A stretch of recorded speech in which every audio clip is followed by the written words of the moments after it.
Hoy, bawal dito ang nanlilimos. Lumabas ka nga. Baka mamaya matakot pa sa itsura mo yung mga customer dito. Labas! Sir, baka naman po pwedeng makahingi lang po kahit konting tubig lang.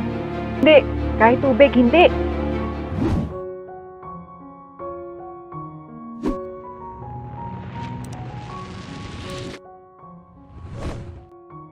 Mayaman na pamilya ang may-ari ng J&J Restaurant.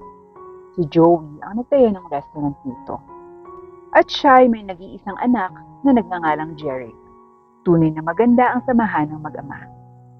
Dad, kumusta po? Eto anak, pagod. Nakakapagod talagang mag-hands-on sa restaurant. Ganun po ba? Kumusta naman po yung takbo ng restaurant, Dad? Malakas naman po ba ang sales? Maganda naman ang takbo ng negosyo, anak. Lalo na nung nagdaang Pasko, talagang dumoble ang kita natin. As of now, maganda ang trend ng ating sales. And last week, I checked, mataas talaga ang sales. Well, that's good, Dad. Masayang sagot niya sa daddy niya. Ikaw naman, kumusta ang school mo? All's well, Dad. Maintain ko pa rin yung grades kong mataas. Don't worry, Dad. Hindi ko pababayaan yan. Ayoko masayang ang pagpapaaral mo sa akin. Mabuti naman kung ganun, anak. Kung nabubuhay pa sana ang mami mo. Sigurado ko, masayang-masaya siya ngayon. Lalo na kung masaksihan niyo yung pangarap ng restaurant na maganda at patuloy pang lumalago. Dad, kung nasan man si mami ngayon, alam kong sobrang proud niyo po sa inyo at masaya siya na nasa maayos tayong kalagayan ngayon. Nagngitian na lamang ang mag-ama at niyapos ang bawat isa. Pagkatapos nga ng tagpong iyon, ay sabay na rin silang kumain ng dinner. Daddy, anong niluto mo ngayon? Tanong ni Jerry. Nagluto ako ng paborito mong chop suey at fried chicken.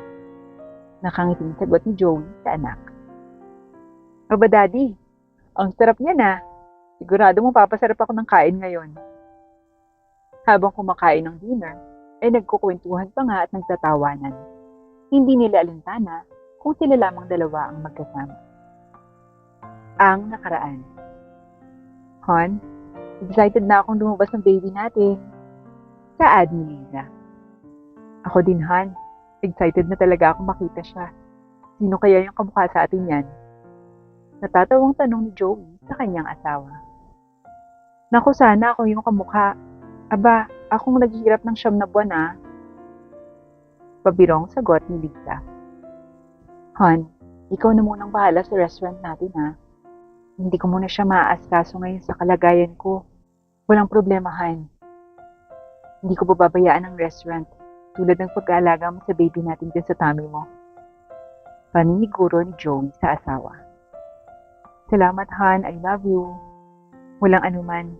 I love you too, Han. Kabuuan na rin Lisa ng mga oras niyon. Noong umaga, ay wala pa siyang nararamdaman. Ngunit pagsapit ng gabi, ay panay na ang pananakit ng tiyan niya na halos umiiyak na nga si Liza sa sobrang sakit ng likod at tiyan. Han, napakasakit na talaga. Grabe tong likod ko. Mas masin mo muna, sakit-sakit talaga. Saan nito? Akin na, Han, dito ba?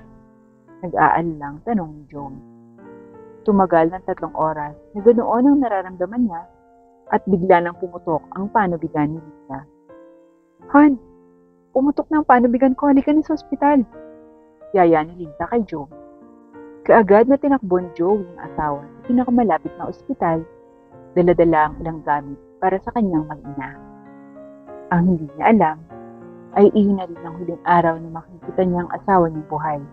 Han, kahit anong mangyari, save mong baby natin. Habilin ni Lisa.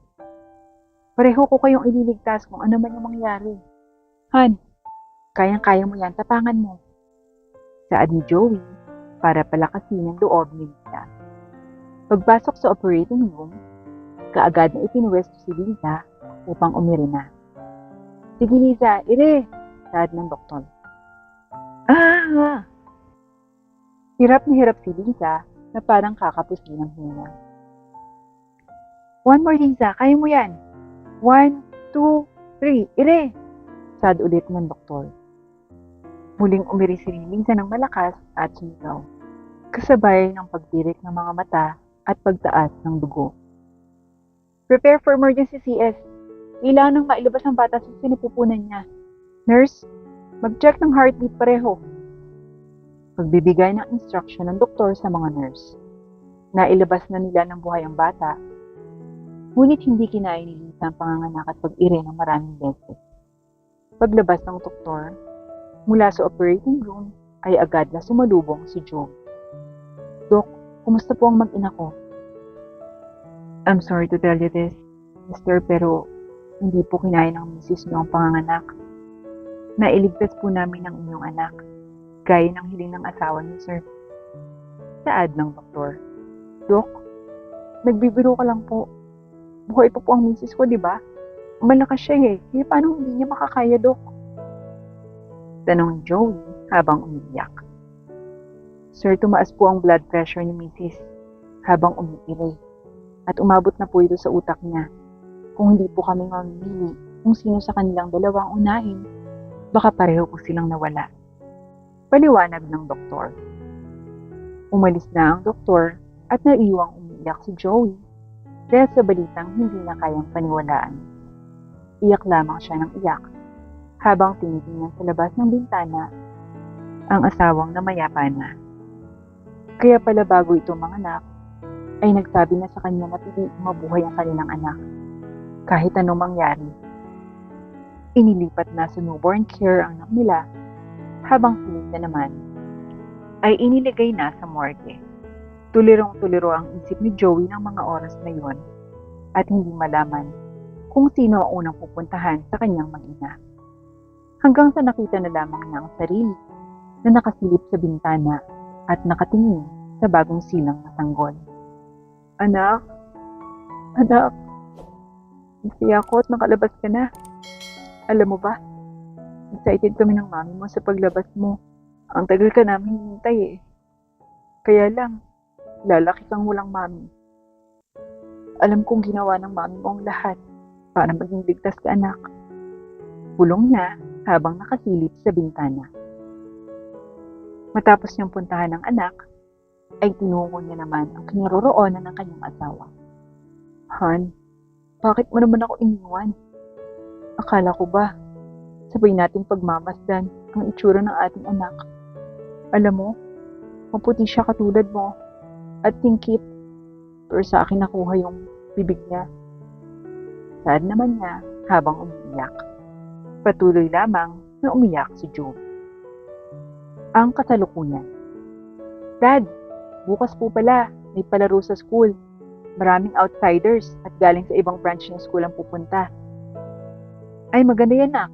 Anong sports naman yung napili mo? Tanong ni Joey. Dad, basketball po, tsaka volleyball. Buti na nga lang po at hindi nagsabay yung oras ng game. Kung nagkataon, sayang yung isa. Excited na nga ako, Dad. Kwento ni Jerry sa kanyang daddy. Uy, maganda yan. Galingan mo, anak, ha? Pag maaga ako natapos ng meeting ko, susunod ako at panonoodin kita, anak.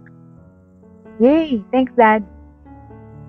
By the way, eto palang allowance mo. Dinagdagan ko yan, ha? May binili nga pala akong sapatos para sa'yo. Nandun sa kwarto mo. Wow! Thank you, Dad! Susuot ko na kagad bukas yung new shoes. Baka po swertehin at manalo kami. Sige, anak. Good luck. Mag-ingat ka, ha? Paalala ng kanyang daddy. Kinabukasan nga ay sinuot na niya ang kanyang bagong sapatos, pantalon at t-shirt, suot ang kanyang relo, dala-dala ang iPhone, ay bumaba na siya mula sa kanyang kwarto. Dad, mauna na po ako ngayon, ha. Maaga po yung parada namin by department. Paalam ni Jerry sa daddy niya. Okay, take care, anak. Sagot naman ang kanyang daddy. Nagtaksi na lamang siya papunta sa eskwelahan dahil hindi siya makakasabay sa pagpasok sa kanyang ama. Kuya, sa Mater Dei College po. Saad niya sa driver ng taxi. Tumingin lamang at hindi nagsalita ang driver, ngunit hindi ito pinansin ni Jerry. Nagtataka naman siya dahil hindi iyon ang daan papunta sa eskwelahan niya. Manong driver, saan po tayo dumaan? Hindi po ito yung daan papunta sa eskwelahan. Nagtatakang tanong niya sa matanda. Hold up to. Akin na lahat ng gamit mo. Ang damit, pantalon, sapatos, lahat. Pati yung cellphone, pati yung pera mo, akin na lahat. Walang ititira. Sigaw ng hold-up. Kuya, ito na po lahat. Huwag niyo lang po akong papatayin. Takot, nasabi ni Jeric. Nakatutok sa kanyang ulo ang kalibre 45, kaya talagang takot at hindi makapalag si Jeric. Walang alinlangan, ay ibinigay niya ang lahat ng meron siya. Pakawalan lamang siya nito. Wala na ba? Sigurado ka? Patingin ang bag mo. Saad pa ng hold-up. Akin yung bag mo. Sayang din yan. Saad pa nito at hindi pinalampas maski ang bag na dala niya. Manong, eto po. Pakawalan niyo na po ako. Pangako po, hindi po ako magsusumbong. Ibinigay ko na po sa inyo lahat. Pakiusap po. Saad niya ng magkahalong takot at kaba. Sige, baba. Dalian mo. Ipuputok ko talaga tong baril dyan sa ulo mo. Sigaw ng hold-upper kay Jeric. Nagmamadaling bumaba ng taxi si Jeric. Kaagad niyang tinakbo ang lugar kung saan ang restaurant ng daddy niya. Halos 30 minuto rin siyang tumatakbo. Ay, salamat, andito na ako. Saad niya sa kanyang sarili. Pumasok sa restaurant si Jeric. Ma'am, baka po pwedeng makahingi kahit tubig lang. Saad ni Jeric sa staff na babae habang biglang lumabas ang manager at nakita siya. Hoy! Bawal dito ang nanilimos. Lumabas ka nga. Baka mamaya matakot pa sa itsura mo yung mga customer dito. Labas! Sigaw ng manager. Sir, baka naman po pwedeng makahingi lang po kahit konting tubig lang. Pakiusap ni Jeric. Hindi! Kahit tubig, hindi! Labas! Sigaw ng manager. Kaagad namang lumabas ng restaurant si Jeric at naupo na lamang sa labas. Naalala niyang may meeting ng daddy niya at wala pa ang sasakyan nito doon, kaya't nagpasya na lamang siyang maghintay sa labas. Walang saplot, naka-short, walang suot na pampaa, at marumi na rin ang kanyang katawan dahil sa pagtakbo niya ng matagal. Maya-maya pa, ay nakita niyang tumigil sa harapan ang sasakyan ng daddy niya. Dad, si Jeric to. Paglapit niya sa sasakyan. Anak, anong nangyayari sa'yo? Bakit ganyan ang itsura mo? Tanong ng kanyang ama. Dad, nahold up po ako. Naiiyak na sabi ni Jeric. Ano? Halika nga muna at pumasok sa loob. Yaya ng kanyang daddy. Naku dad, sabi ng manager dyan, bawal daw akong pumasok. Pinalabas nga ako kanina kahit humingi lang ako ng tubig. Sagot ni Jeric. Ano? Ganun ang ginawa sa'yo? Pero kumusta ka muna anak? Hindi ka ba sinaktan ng hold-upper? Nag-aalalang tanong ni Joe. Hindi naman po dad, kaya lang po, lahat ng dala ko kinuha niya, pero ibinigay ko na lang po lahat. Halika, sa loob tayo mag-usap. Yaya ng daddy niya. Kaagad namang pumasok ang mag-ama. Sir, pinalabas ko po siya kanina kasi baka matakot yung mga customer. Saad ng manager. Pinalabas mo ang anak ko? Alam mo bang na-hold up ang anak ko? Anong klase kang tao? Tubig lang hinihingi niya kanina, hindi mo pa maibigay. Galit na saad ni Joe. Sorry po sir, hindi ko po alam. Paliwanag ng manager niya. Next time na maulit to, I will fire you. Madiing saad ni Joey sa staff.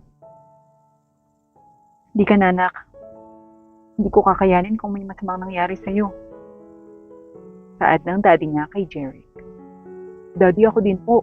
Takot na takot po ako kanina. Huwag kang mag-alala anak. Magre-report tayo sa pulis. At sisiguraduhin natin na makukulong yan. Dahil baka maulit pa sa iba yung ginawa niya sa'yo. Tatandaan mo pa ang mukha at plate number ng taxi? Tanong ng kanyang ama. Yes dad, tandang-tanda ko po. Kahit takot na takot ako kanina dahil nakatutok sa ulo ko yung baril. Saan pa ni Jerry? Sige anak, tara na at magre-report tayo sa presinto. Diyos ko, mabuti na lang at ligtas ka anak. Pangako ko sa mami mo na aalagaan at iingatan kita. Pasensya ka na kanina at di kita na ihatid. Hindi sana nangyari to sa'yo. Dad, hindi niyo naman po kasalanan yung nangyari. Umuwi na po tayo, Dad. Gusto ko na po sanang maglinis ng katawan at magpahinga. O sige anak, tara na.